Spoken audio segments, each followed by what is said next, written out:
The Galactic Senate gathers. The Galactic Senate was more than just a meeting place. It was where the fate of entire species was decided. From the towering, shimmering spires of the Senate Hall, delegates from hundreds of species gathered, each one with their own ideas, their own history, and their own stakes in the future. Today, however, all eyes were on one thing: humanity. The room was massive, its ceiling far above, stretching into the stars. Long metallic tables curved in a perfect arc around the center, where holograms of planets, stars, and galaxies floated above the delegates. The seats were filled with the galaxy's most powerful leaders, the insectoid Euryxians, their eyes glowing like embers, the towering, armored Corthians, whose slow but deliberate movements made them look like living statues, and the sleek, fluid-like Azarim, who communicated through shimmering colors instead of words. At the front of the room stood the presiding officer, a tall, elegant being from the Crystallian race, their voice like the sound of glass being struck. With a quiet nod, they called the session to order. The debate that had been talked about for years was about to begin. Senators of the Galactic Union. The Crystallian began, their voice resonating in the vast hall. We are here to discuss the future of humanity and whether they should be allowed to join the galactic community. A murmur swept across the room. Humanity. A species so new, so raw, that they had barely reached space travel in their short history. Most species of the galaxy had centuries, if not millennia, of experience in interstellar politics and warfare. But humans, they had only recently begun to leave their home world, Earth. Some saw them as a threat, others as an opportunity, and there were those who simply didn't know what to make of them. The debate was about to begin, and already the air in the Senate Hall crackled with tension.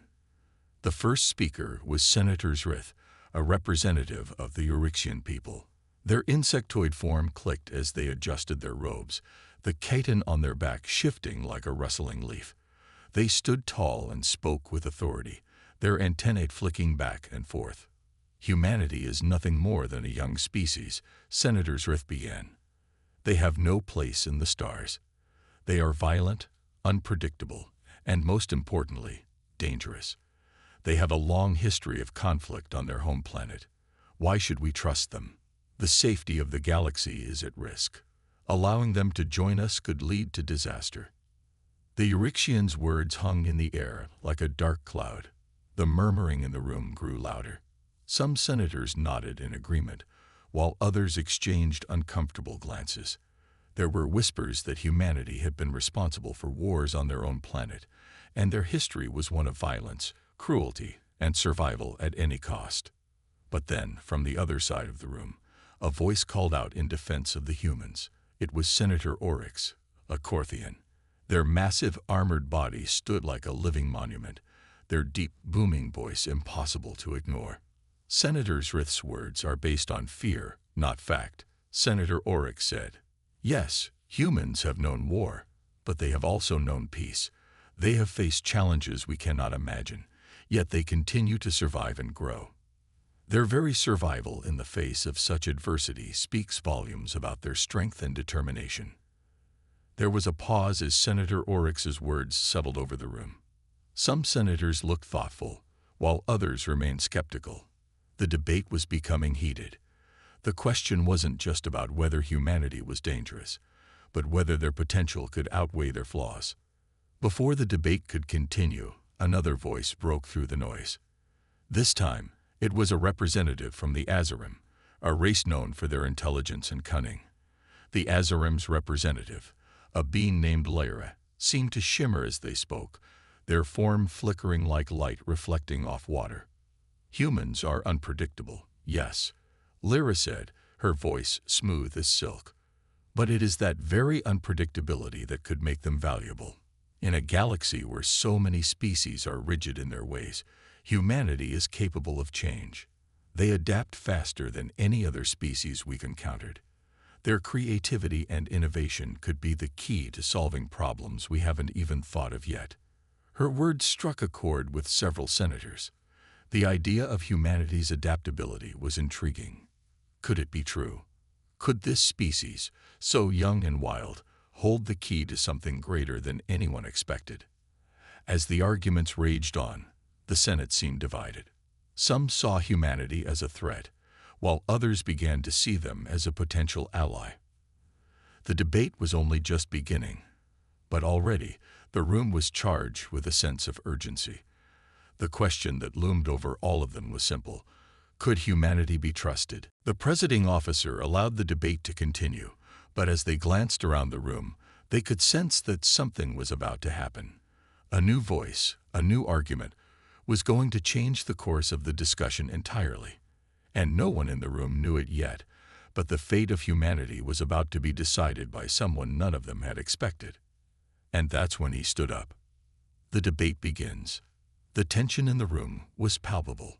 The Senate hall, once filled with hushed whispers and debates on the fate of entire planets, now simmered with rising voices. The issue of humanity's place in the galaxy was more than just a debate. It was a question of whether an entire species could be trusted, or whether it would prove to be a dangerous force in the long run. Senators Rith, still standing, continued to argue with passion.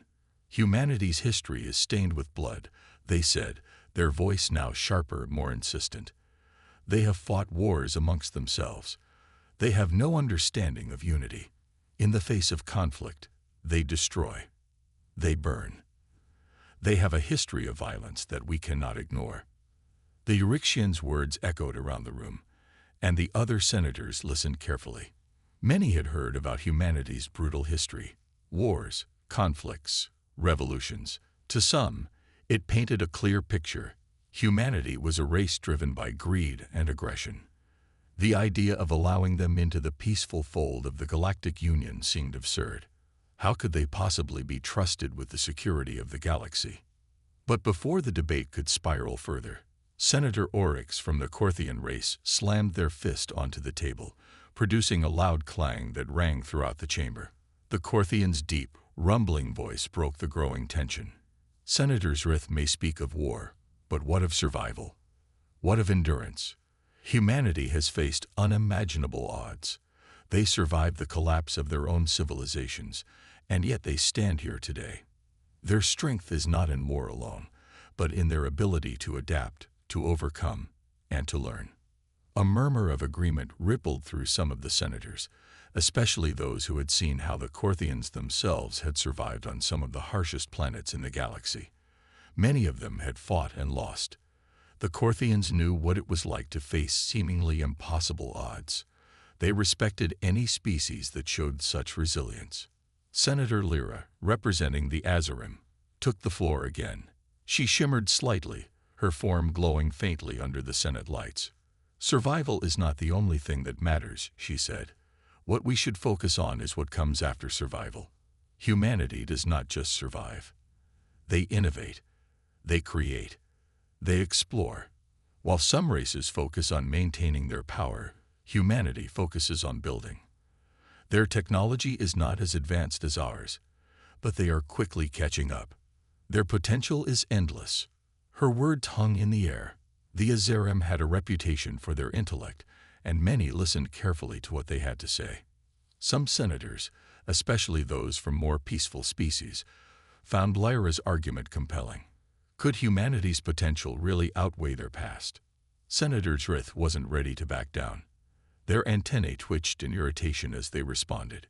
Innovation. Creation. If you call their reckless invention of weapons of mass destruction innovation, then we have different definitions of progress. Humanity's tendency to weaponize everything they discovered is something we should be wary of. The debate grew more intense. Each new speaker added a layer of complexity to the discussion. Some were hopeful, while others remained firmly opposed. The central question was no longer just about whether humanity was ready for galactic society. It was about whether they could ever be trusted with such responsibility. But just as the room seemed to reach a boiling point, the doors to the Senate hall opened with a sudden hiss. All eyes turned to the figure that stood in the doorway. It was a human. This wasn't a regular delegate. The human who had entered was tall, with short-cropped brown hair and a confident posture that seemed out of place among the other senators. His eyes, however, were what caught everyone's attention. They were filled with an intensity that none of the other species had shown in the debate. He had a calmness, an assuredness, as if he knew something they didn't. His presence was a quiet storm. The human stepped forward, his footsteps echoing in the massive room. A quiet murmur swept through the room, some senators surprised by his audacity to speak now, others curious about what he had to say. He raised his hand, signaling for silence, and slowly, one by one, the voices in the room quieted. The human spoke, his voice steady, clear, and calm. "I've listened to all of you," he began, "and I've heard your concerns. Some of you believe humanity is too violent, too unpredictable, and too dangerous. Others think we are too young, too naive.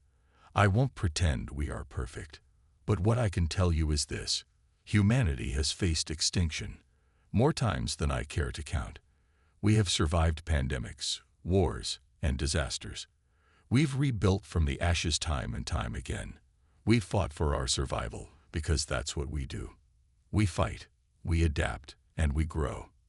The room was silent. The human's words seemed to hang in the air, resonating with each species in the room. Some senators began to shift in their seats, exchanging glances. There was something in his voice, something that made them listen. He continued, "We are not the same species we were 100 years ago. We have learned from our mistakes. We have discovered new ways to grow, to innovate, and to cooperate. We are ready for the stars, not because we want to conquer them, but because we have learned the value of working together. We are stronger when we stand united." For the first time in the debate, a sense of hope started to spread. The human had spoken not of past mistakes, but of future possibilities. Could it be that humanity, despite its flaws, was ready for something greater? As the human finished speaking, the room remained still. The senators exchanged uncertain glances. There was no clear answer yet, but for the first time, there was doubt in the air, not about humanity's potential, but about what it meant for the future of the galaxy. And all of them knew, deep down, that this debate had only just begun. A Deathworlder steps forward. The room remained in a tense silence after the human's words faded into the air. Many of the senators were deep in thought, still processing what had just been said. It was rare for anyone, let alone a human, to speak with such conviction, but there was something undeniably powerful about the way the human had framed the argument. The debates that followed could only be described as whispers compared to his voice. But just as the room seemed to settle into an uneasy calm, something unexpected happened. The doors to the Senate Hall opened again, but this time, the figure that entered was not just any delegate. The mood shifted as a heavy presence filled the room. A figure in armor stepped forward, the sound of their boots echoing across the cold, polished floors. The hall seemed to grow colder, the air heavier. It wasn't the Euryxians, the Corthians, or any of the familiar races who had been dominating the debate. No, this was someone far more intimidating. It was a Deathworlder, a being whose reputation had preceded them across the galaxy, a creature whose name alone was enough to send chills down the spines of even the most battle-hardened species in the room. Known for surviving the harshest environments in the galaxy, planets where storms could crush a starship with ease, where predators capable of eating entire species roamed the surface. A Deathworlder had survived it all. And now, they had entered the Galactic Senate Hall. The Deathworlder, a hulking figure in dark battle armor, stopped in the center of the room. Their face was obscured by a helmet, but their presence was felt deeply by everyone present. They stood silently for a moment, as if assessing the room. The murmurs died down, and all eyes were on them.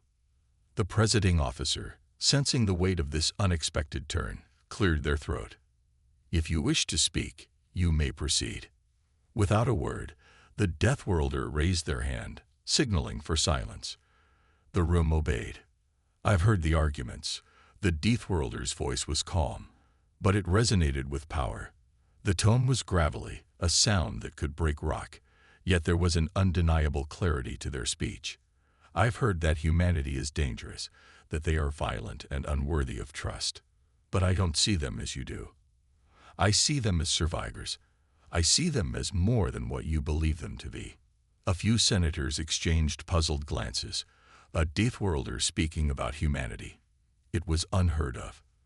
The very fact that one would speak in their defense was strange enough to make many question their assumptions. The Deathworlder continued, their voice growing firmer with each word. I've spent my life on Deathworlds, planets where survival isn't a matter of military strength, technology, or peace. It's a matter of raw, primal will.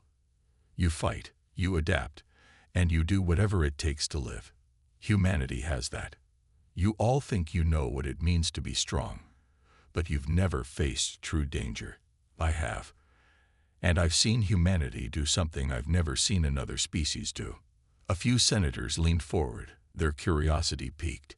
The Deathworlder paused, letting the weight of their words sink in. They'd survived when all odds were against them. The Deathworlder continued. You speak of their history of violence, of wars. I say you don't know the half of it. They have fought not just for power, but for their very existence. Their resilience is what makes them dangerous. Dangerous to anyone who would seek to destroy them. And that's exactly why they deserve a place in the galaxy. The room was silent again. The sheer intensity of the Deathworlder's presence was overwhelming. Some senators looked uneasy, as if they had just realized how much they didn't know about humanity. Others were intrigued, but still skeptical. A few even seemed slightly afraid. Senator Zrith, the Urixian, stood up, their antennae twitching in agitation. And you believe humanity is ready to join us. You believe their violent, unpredictable nature will somehow be of use to the galaxy. The Deathworlder turned their head toward Zrith, their helmet hiding any emotion. I believe that the galaxy needs more than peace and order, they said, their voice low and steady. It needs strength. Humanity has been tested in ways most species could never imagine. If they are to join us, it will be because they have earned it, not because you think they should be like you. Senator Oryx, the Corthian, stood up at this point, their towering frame casting a long shadow over the floor. I agree with the Deathworlder. Strength isn't just about power or weapons. It's about survival in the face of the impossible. If we are to face the future, we will need species like humanity, those who know what it is to fight for every breath, every day. The debate was shifting. The very idea of what it meant to be strong, to be valuable to the galaxy, was being redefined. Some senators who had once scoffed at the notion of humanity becoming part of the Galactic Union were now questioning their own assumptions. Could it be that humanity's chaotic history was not a weakness, but a strength? The Deathworlder's final words hung in the air like an unspoken truth. You may never understand humanity the way I do, but one thing is certain. The galaxy will learn, sooner or later, that you cannot underestimate them. Not now, not ever. With that, the Deathworlder turned and left the chamber. Their presence still felt long after they had gone. The room was left in stunned silence. And as the murmurs of the senators began to pick up again, one thing was clear. Humanity was no longer just a topic of debate. It was a force to be reckoned with.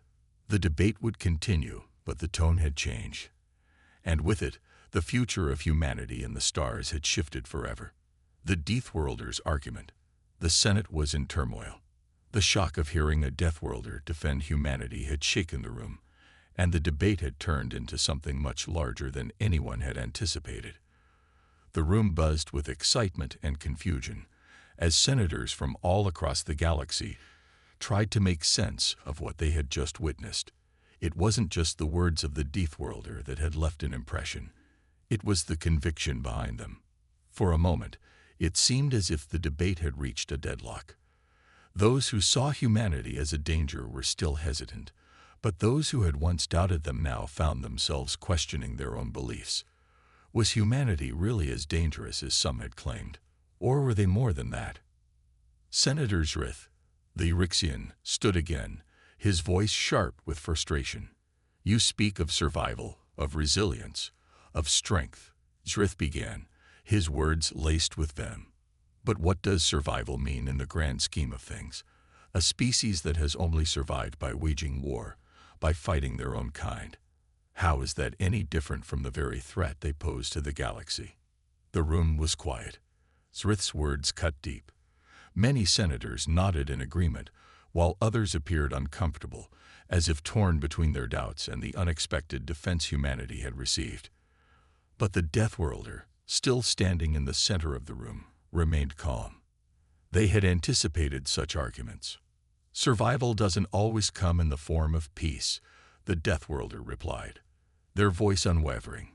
"You look at humanity's history and see violence, but you ignore the context.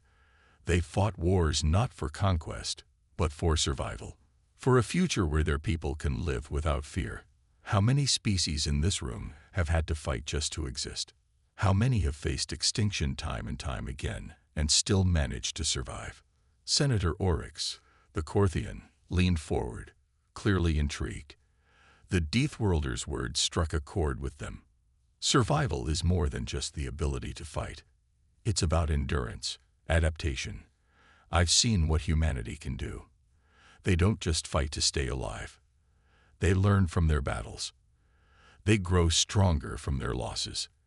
That is something we, as a galaxy, have failed to recognize. The Deathworlder nodded, acknowledging Oryx's point.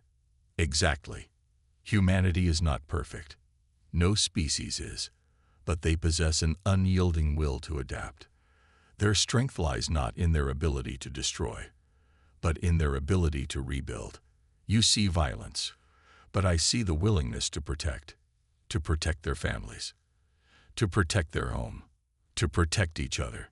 The room fell into an uneasy silence as the senators digested these words.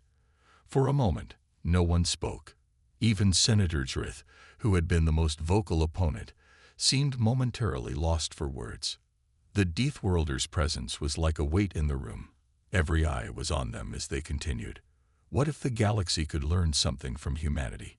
What if their capacity for change, for self-improvement, could be the very thing that saves us all? They may not have the technological might of the Corthians or the ancient wisdom of the Azarim, but they have something more, the ability to adapt, to grow, to evolve. The silence that followed was thick. Many senators had been expecting the usual rhetoric about power, resources, and stability. Instead, they had been forced to confront an uncomfortable truth. Humanity's greatest strength was not its technology, its military, or even its history. It was something more fundamental: their will to survive, to fight, and to learn. Senator Lyra, the Azarim representative, finally spoke, her voice calm but thoughtful. "So you believe humanity's future lies in their ability to evolve, to overcome their past mistakes?" "Yes," the Deathworlder answered firmly. "I believe they can, but only if you give them the chance. Only if you stop seeing them as a threat and start seeing them for what they truly are, a species on the edge of something greater. You cannot judge a species by its history alone. You must look at their potential, at what they can become." Senator Oryx nodded in agreement. The galaxy has always feared what it doesn't understand. Humanity is no different, but perhaps if we embrace them, we can find a way forward that we never thought possible. The murmurs that followed were a mixture of hesitation and curiosity. Some senators were still unsure, still clinging to their fears. But for the first time, the tide of the debate seemed to be turning. The idea of humanity's potential was beginning to outweigh their past. Senator Zrith's face twisted in frustration, but even they couldn't deny the weight of the Deathworlder's words. The Rixian finally sat down, looking begrudgingly thoughtful. The Deathworlder had spoken with such conviction, such clarity, that it was hard to dismiss their argument entirely. It wasn't just about humanity's violent past. It was about their future. The Deathworlder stepped back, their presence still lingering in the room, and a few senators exchanged glances. It was clear that the debate had shifted. The question was no longer whether humanity was a threat to the galaxy. It was whether they had the strength and the potential to be something more. And for the first time, the Senate began to seriously consider that humanity might just deserve a place among the stars. As the debate continued, it was clear that the course of history was being rewritten. The galaxy was about to find out what happened when you gave a species a chance to evolve, and just how far humanity was willing to go to prove that they truly belonged in the galactic community. The turning point. The atmosphere in the Galactic Senate Hall had changed. What had once been a fierce and divided debate now carried the weight of uncertainty. Senators were no longer speaking with the same certainty they had before. Their voices had softened, their arguments less sharp. The words of the Deathworlder and the human had begun to sink in, planting seeds of doubt in even the most hardened minds. Senator Zrith, who had been the loudest critic of humanity, now sat in silence, their antennae twitching uneasily.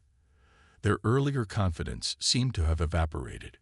Around them, many senators who had once been vocally opposed to humanity's inclusion were now in deep thought, as if reconsidering their stance.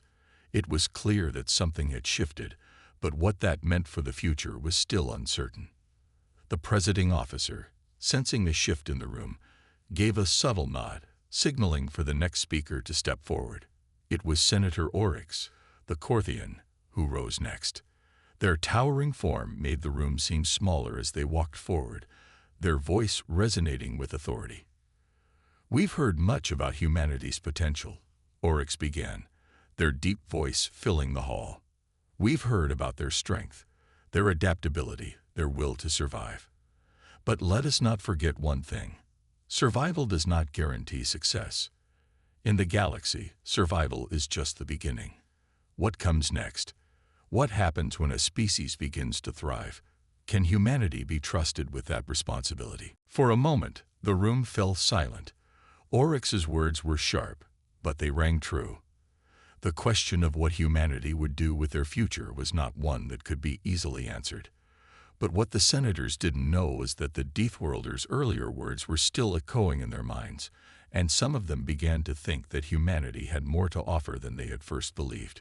Before the debate could continue, there was a sudden shift. A quiet voice, calm and steady, rose to speak. It was the human who had spoken earlier, the one who had defended his species with such passion. His presence was subtle, but his words carried weight. "I understand your concerns," the human said, standing tall before the Senate. "Your right to question what will happen once humanity is no longer fighting for survival. A true test of a species isn't how it fights, but what it does after it wins. You want to know if we can build a future, a peaceful future, not one based on conquest or destruction." He paused, looking around the room, meeting the eyes of several senators. Some looked doubtful, while others were silently intrigued. "But that's the point," the human continued. "Humanity doesn't just fight to survive. We fight to improve. We fight to create something better.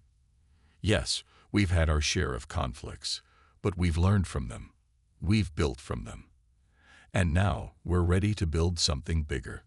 We're ready to work together, not just with ourselves, but with all of you." The room grew still. The human's words were different from before. They weren't about just surviving or proving strength. They were about moving forward, about working together for something greater than any individual species. It was a message of hope, of cooperation.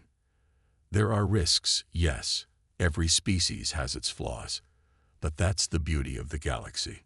We're all flawed, but we have the capacity to change, to evolve. We've learned from our mistakes, and we're not afraid to make more if it means we'll grow stronger for it. The human's words lingered in the air, and slowly, the murmurs that had been rising throughout the room began to quiet. There was something compelling in the way he spoke, not with arrogance, but with a genuine desire to make things better. He wasn't offering empty promises. He was offering the truth of humanity's journey. The risks were there, but so were the possibilities. And that was the turning point. The room, once divided, now seemed more united in its uncertainty. The question was no longer whether humanity should be allowed into the Galactic Union. It was whether they could truly handle the responsibility. Could they live up to the potential that so many had dismissed? The presiding officer gave a slow nod, a sign that the next phase of the debate was approaching. There was a change in the atmosphere, an air of anticipation, of possibility. It was clear now that the Senate wasn't just questioning humanity's past. They were beginning to believe in its future. But as the debate shifted toward a potential resolution, there was still one final challenge that needed to be faced. One final voice that would test whether humanity had truly earned its place among the stars. And that challenge was about to come from one of the galaxy's most powerful figures. The final challenge. The room had shifted. The tension had waned somewhat, but it was far from over. After the stirring words of the human representative, the senators were still unsure. The debate had come to a pivotal moment, one that would decide whether humanity would be allowed to join the Galactic Union or not. And it was clear that the decision would not be made easily. The presiding officer, still observing the shifting atmosphere, called for a brief silence before the final round of speeches. This would be the moment that could make or break humanity's future in the galaxy. The room was on edge, the weight of the decision pressing down on all present. A quiet voice broke the silence. It was the voice of Senator Vorn, a representative from the Rhinox Coalition. The Rhinoxians were a powerful, highly influential race known for their strict sense of order and control.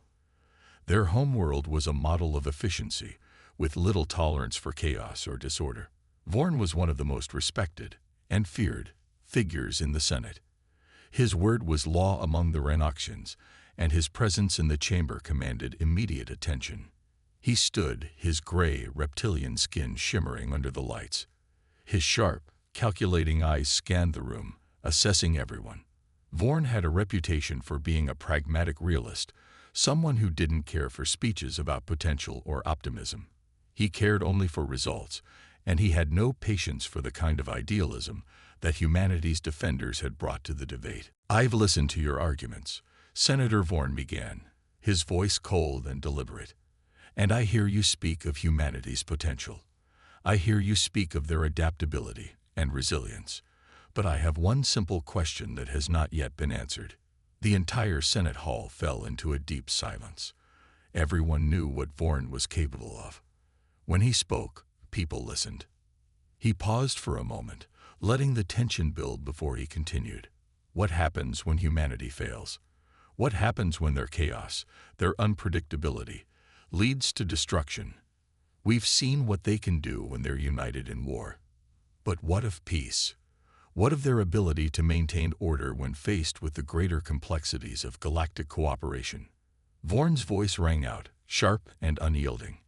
What happens when the very thing that makes humanity strong, their wild, unrestrained nature, becomes their downfall?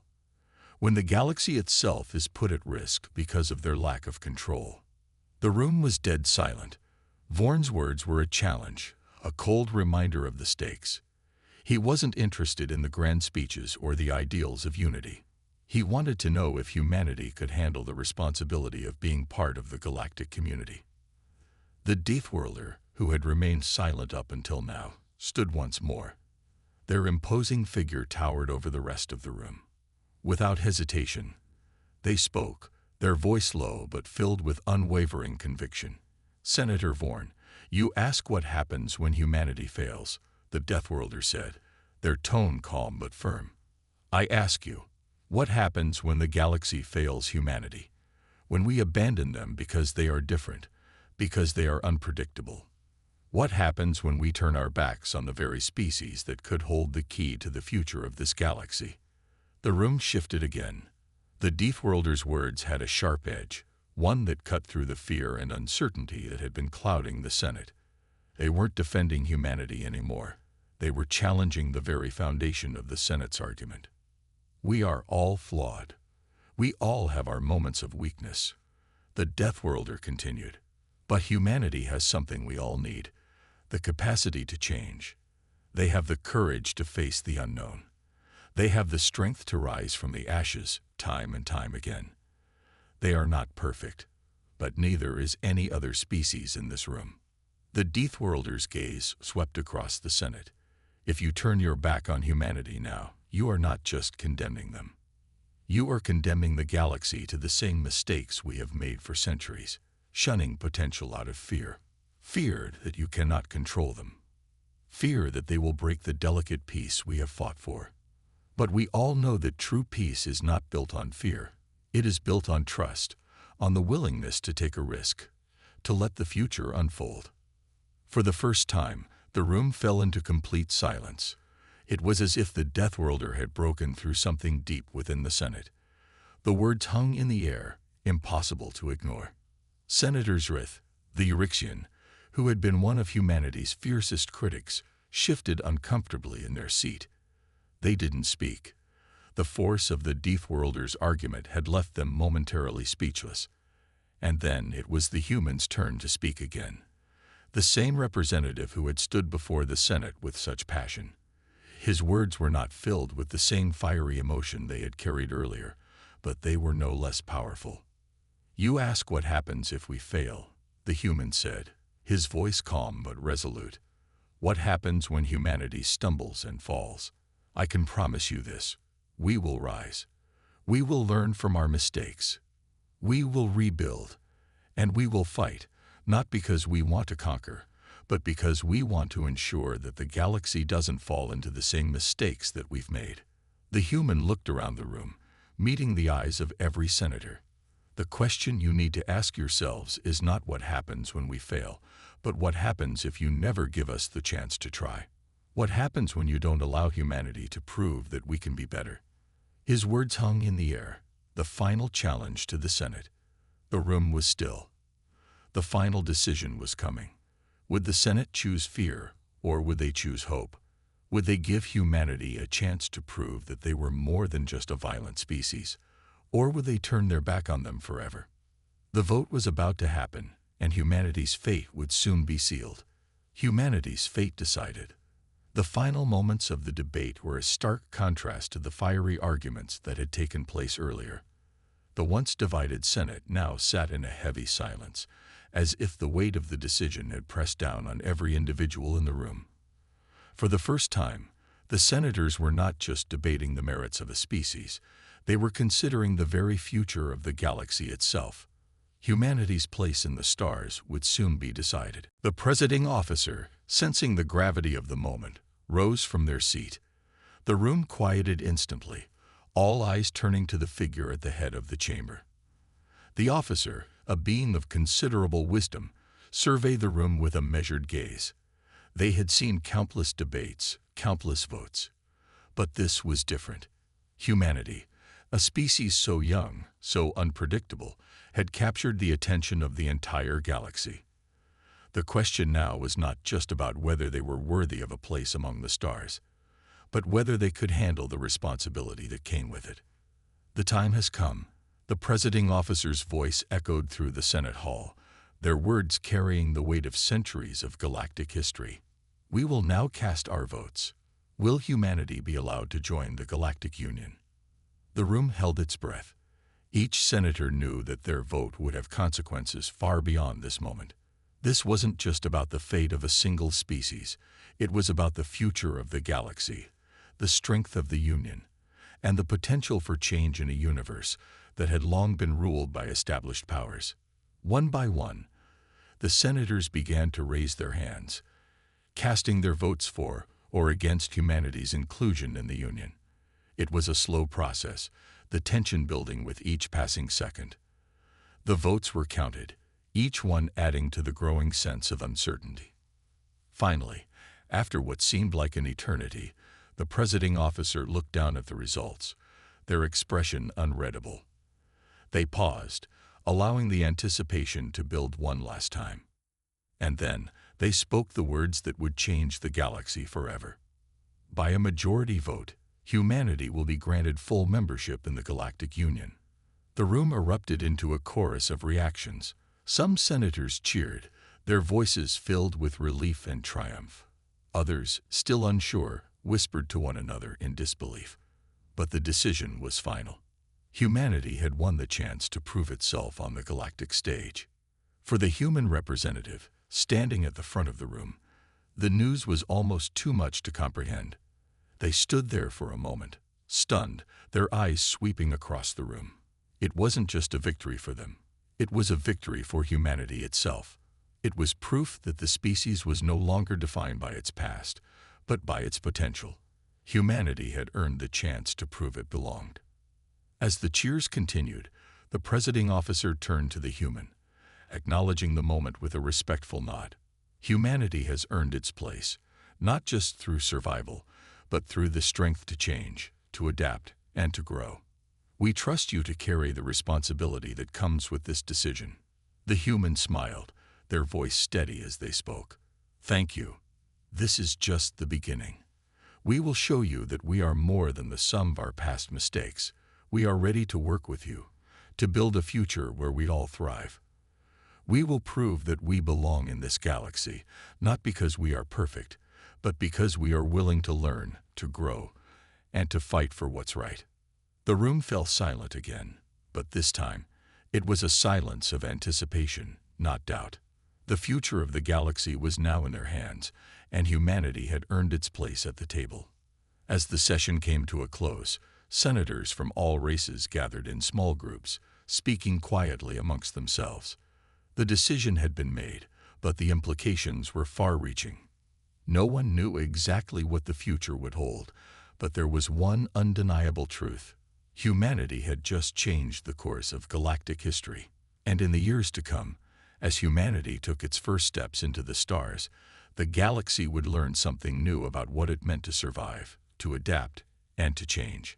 The story of humanity was just beginning, and the rest of the universe would soon understand that a species once seen as nothing more than a threat had the strength, the will, and the heart to rise above their past and lead the way to a brighter future. The end, or perhaps the beginning.